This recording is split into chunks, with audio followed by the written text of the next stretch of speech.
السلام علیکم ورحمۃ اللہ۔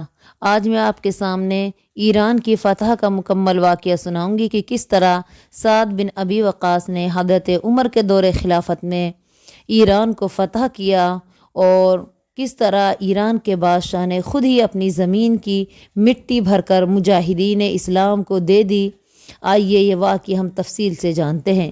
مسلمانوں کے دوسرے خلیفہ حضرت عمر فاروق کی دور خلافت میں ایران کی مجوسی حکومت اور عرب کی اسلامی حکومت کے درمیان بہت سی لڑائیاں ہوئی۔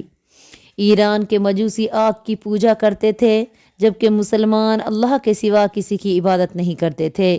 ایران کی حکومت بہت طاقتور تھی، اس کے پاس بہت بڑی فوج تھی، ہتھیار بھی بے شمار تھے اور دولت کا بھی کوئی حساب نہ تھا۔ اس کے مقابلے میں عرب کا ملک بہت غریب تھا، اسلامی فوج کی تعداد بھی بہت کم تھی اور ہتھیار بھی کم تھے، لیکن مسلمانوں میں ایمان کا جوش بہت زیادہ تھا۔ وہ ایرانیوں کے خلاف ایسی بہادری سے لڑے کہ ایک لڑائی کے سوائے دوسری تمام لڑائیوں میں اللہ نے انہیں فتح دی اور آخر انہوں نے سارے ایران پر اسلامی جھنڈا لہرا دیا۔ ان لڑائیوں میں قادسیہ کی لڑائی بہت مشہور ہے۔ اس میں 2 لاکھ ایرانیوں کے خلاف مسلمانوں کی تعداد صرف 30-40 ہزار کے درمیان تھی۔ یہ لڑائی 14 ہجری میں ہوئی۔ اس سے پہلے حضرت عمر نے اسلامی فوج کے سپاہی سالار حضرت سعد بن وقاص کو حکم بھیجا کہ پہلے چند دانہ مسلمانوں کی ایک جماعت ایران کے بادشاہ یزدگرد کے پاس یہ پیغام دے کر بھیجیں کہ وہ اسلام قبول کر لیں یا اسلامی حکومت کو جزیہ دینے پر راضی ہو جاؤ۔ یہ جزیہ وہ ہوتا ہے جو اسلامی ملک کو حفاظت کے طور پہ اسلامی ملک کو دیا جاتا ہے۔ حضرت سعد نے حضرت عمر فاروق کا حکم ملتے ہی 14 مجاہدین کو اس کام کے لیے چنا اور ان کو ایک جماعت کی صورت میں ایران کے پائے تخت مدائن کی طرف روانہ کر دیا جہاں بادشاہ مقیم تھا۔ ایسی جماعت کو سفارت کہتے ہیں اور اس کام پہ جانے والے لوگوں کو سفیر کہتے ہیں۔ اس سفارت میں شامل تقریباً سبھی اصحاب کو رسول اللہ صلی اللہ علیہ وسلم کے ساتھی ہونے کی عزت حاصل تھی اور ان سب کو عرب کے نہایت بہادر اور معزز اور دانہ لوگوں میں شمار کیا جاتا تھا۔ ان سب نے بالکل سادہ کپڑے پہن رکھے تھے اور معمولی کوڑوں کے سوا ان کے پاس کوئی ہتھیار نہ تھا۔ 2-4 گھوڑوں پر زین تھا، باقی اپنے گھوڑوں کی ننگی پیٹھ پر سوار تھے۔ ان کو دیکھ دیکھ کر مدائن کے لوگ حیران ہوتے تھے کہ یہ کیسے لوگ ہیں، اپنے ملک کے سفیر بن کے آئے ہیں، نہ ان کے بدن پر ڈھنگ کا لباس ہے اور نہ ان کے پاس گھوڑوں پر زینے ہیں۔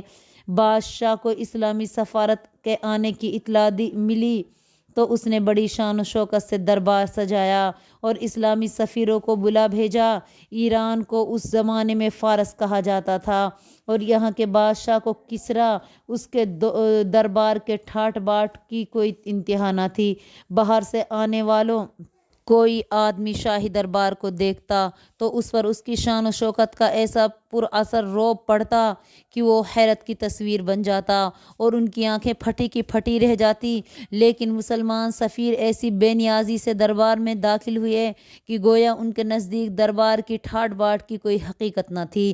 کسریٰ اور ان کے درباری گفتگو شروع ہوئی تو یزدگرد نے پوچھا، تم لوگوں نے فارس پر کیوں حملہ کیا؟ سفارت کے امیر حضرت نعمان بن مقرن نے آگے بڑھ کر اس طرح جواب دیا، اے بادشاہ، ہم دنیا جہاں کی برائیوں میں مبتلا تھے، اللہ نے ہم پر رحم فرمایا اور ہمارے پاس اپنا رسول صلی اللہ علیہ وسلم بھیجا جس نے ہمیں برائیوں سے روکا اور نیکی کی طرف ہدایت فرمائی۔ اس نے ہمیں بتایا کہ نیکیوں کے بدلے میں اللہ ہمیں دنیا میں بھی اور مرنے کے بعد بھی اچھا بدلہ دے گا۔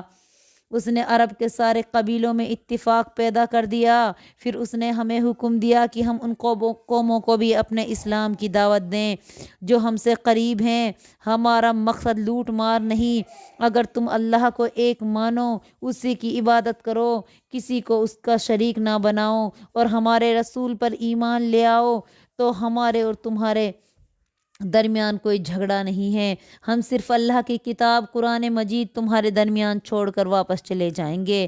اگر یہ منظور نہیں تو جزیہ دینا قبول کرو، اگر تم اس پر بھی راضی نہیں تو پھر تلوار ہمارے اور تمہارے درمیان فیصلہ کرے گی۔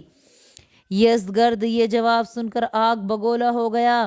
اس نے کہا تم بھوکے اور ننگے لوگ جن کی خوراک سانپ اور چھپکلی ہے ہمارے ملک کو لوٹنا چاہتے ہو، لیکن تم سخت سزا دے کر اس ملک سے نکال دوں گا۔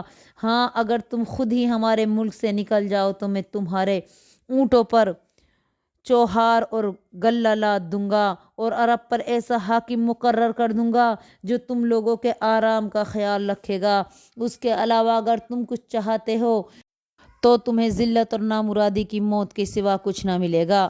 اب سفارت کے ایک رکن حضرت قیس بن زرار رضی اللہ تعالیٰ عنہ آگے بڑھے اور کہا، اے بادشاہ، ہم عرب کے عزت رکھنے والے لوگ ہیں، تمہاری باتیں اس قابل نہیں کہ ان کا جواب دیا جائے، تاہم سن لو، اسلام سے پہلے ہم واقعی بہت برے لوگ تھے، لیکن اللہ نے اپنے رسول صلی اللہ علیہ وسلم کے ذریعے ہمیں ہدایت دی، یہ ہدایت تمہاری بہتری کے لیے ہے، اگر اسلام قبول کر لو تو بہتر، ورنہ جزیہ یہ تلوار ایک چیز تمہیں قبول کرنی پڑے گی۔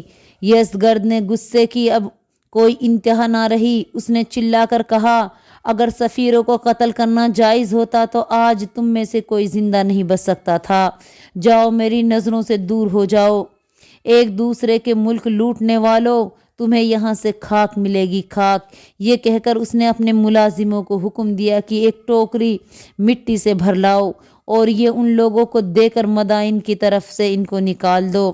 ملازم فوراً ایک ٹوکری مٹی سے بھر کر لے آئے اور اسے مسلمانوں کے سامنے رکھ کر کہا، اسے اٹھاؤ اور یہاں سے چلے جاؤ۔ سفارت کا ایک رکن حضرت عاصم بن عمر نے آگے بڑھ کر وہ ٹوکری اپنے کندھوں پر رکھ لی یا مٹی اپنی چادر میں ڈال لی۔ پھر سب اصحاب مدین سے نکل کر واپس اپنے سپہ سالار حضرت سعد بن ابی وقاص کے پاس قادسیہ پہنچ گئے اور ان کو سارا قصہ سنا کر مبارکباد دی کہ اے امیر، دشمن نے خود اپنی زمین ہم کو دے دی ہے، اللہ نے چاہا تو اب ہم ضرور سرزمین فارس پر قبضہ کر لیں گے۔ اور پھر واقعی مجاہدین اسلام نے ایران کو شکست پر شکستیں دے کر چند ہی سالوں میں سارے ایران یعنی فارس پر قبضہ کر لیا۔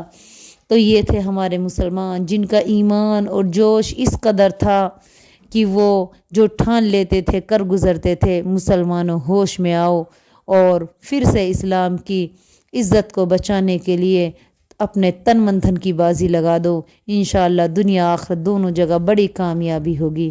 السلام علیکم ورحمۃ اللہ وبرکاتہ۔